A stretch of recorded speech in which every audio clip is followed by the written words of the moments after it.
So this video is all about how to help yourself feel that elusive certainty that you're so desperate for.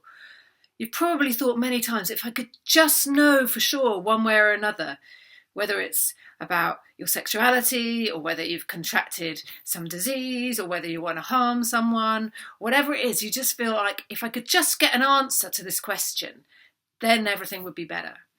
In fact, they used to call OCD the doubting disease because uncertainty is such a big characteristic of OCD for so many people.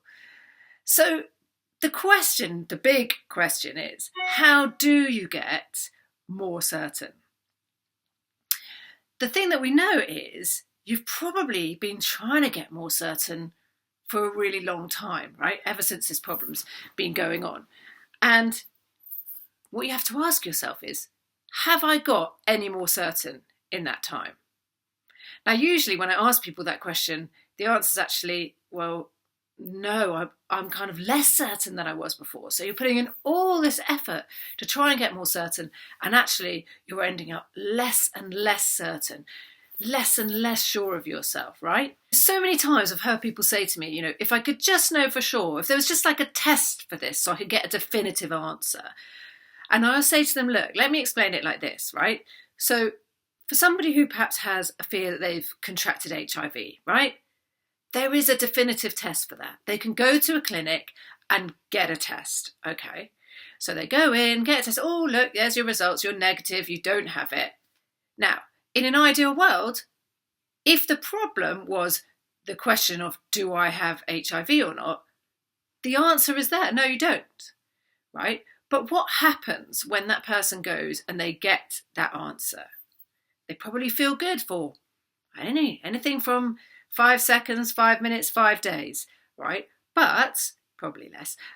What happens is then, because the problem is not actually whether or not that person has OCD, has HIV, but about how they're thinking about it, what happens is their mind starts to go, the OCD starts to go, yeah, but what if the test was wrong? What if that was somebody else's results they gave to you? What if you contracted HIV when you were at the clinic? What if when you left the clinic, you suddenly contracted HIV? Basically, the mind will make sure that you do not remain certain, despite the fact that in black and white, you've got this piece of paper that says you do not have HIV, right? And that is how we see that trying to get certainty, trying to get an answer just doesn't work.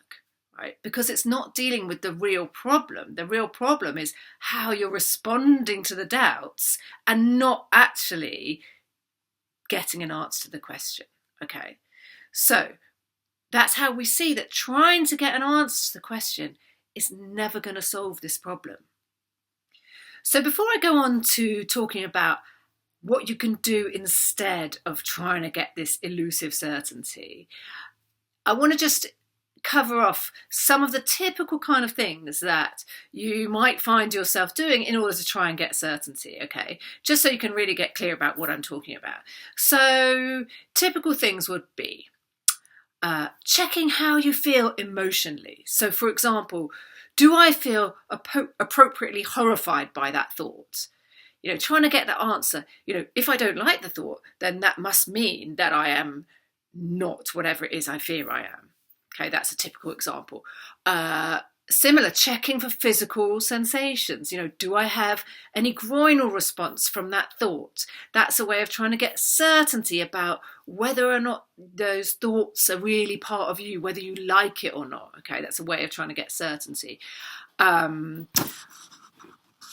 Physically checking something. Did I shut the door or not? Right? That's a way of trying to get certainty whether or not you shut the door. Replaying events in your head, going over and over something in your head to try and get certainty about what happened or what you did. Repeating an action, that's a way of trying to get certainty that something's done correctly or in the right way or however you want it done. Any type of questioning yourself, do I think this? How do I feel about that? All of that questioning, that's a way of you trying to get certainty, trying to answer this unanswerable question. Comparing yourself to others, that's a neat little trick of OCDs. So for example, you might compare your relationship to other people's relationship. Well, does that happen with them? Or, well, if their relationship does that, that must mean I'm in the wrong relationship. So that's another way that you're trying to get answers, right? Very simply asking other people, seeking reassurance from people. Oh, do you think I could be gay? Or, do you think I would ever harm you? Or anything where you're actually getting someone else to try and answer the question, okay? And then another classic is obviously looking for answers online.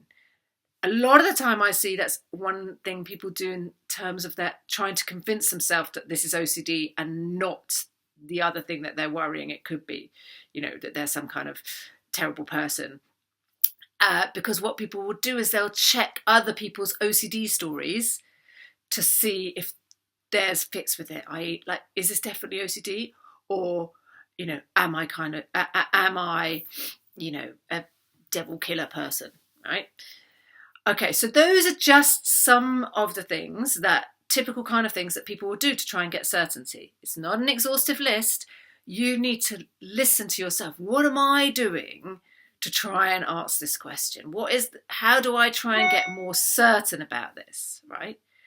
And then what we see is like all of those things, have any of those things in the long term made you feel more certain? And if you're watching this video, the answer is almost certainly going to be no.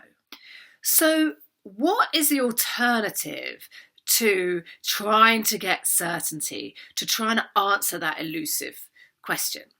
The alternative is to recognise that that's not helping you, which is what this video is all about, helping you to understand that way of trying to solve this problem is simply making it worse in the long run.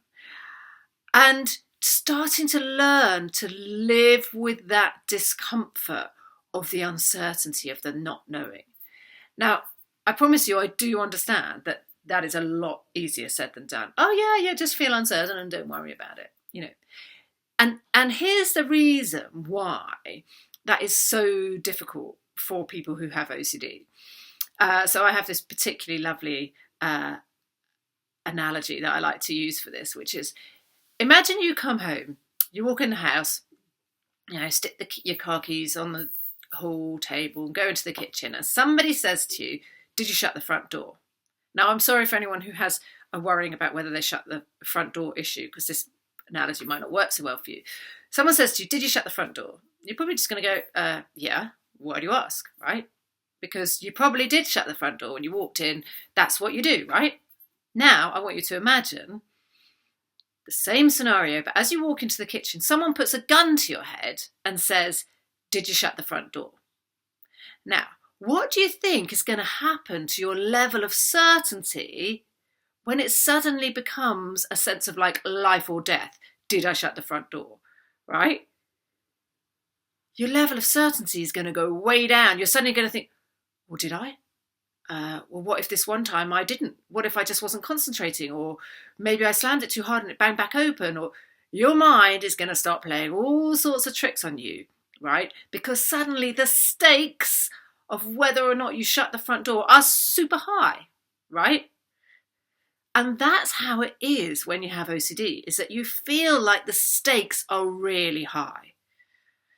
But what we have to remember is, it isn't a gun to your head. When OCD is saying, did you do this? Or are you this? Or whatever. It feels like the stakes are really high. It feels like a gun to your head. But we have to remember, it's not a gun, it's a water pistol. Okay? We don't need to pay attention to it. It's trying to get us to be scared.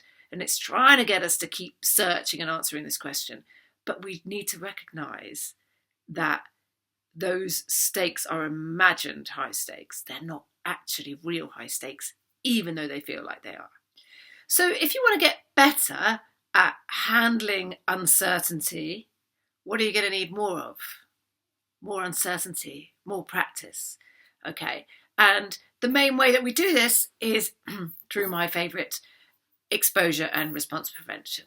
Okay. So think about the things that you usually avoid, or the things that you've hopefully put on your hierarchy, and you think, yeah, okay, I'm going to slowly expose myself to these things and learn to deal with those feelings of discomfort without performing my usual responses and compulsions. Okay.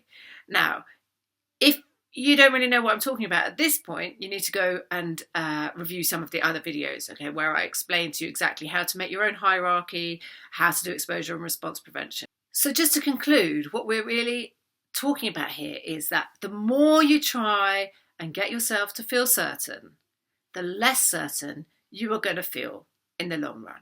Because all the time you're doing those things to try and get more certainty, you are listening to your OCD, you're making it bigger and stronger and more important, okay?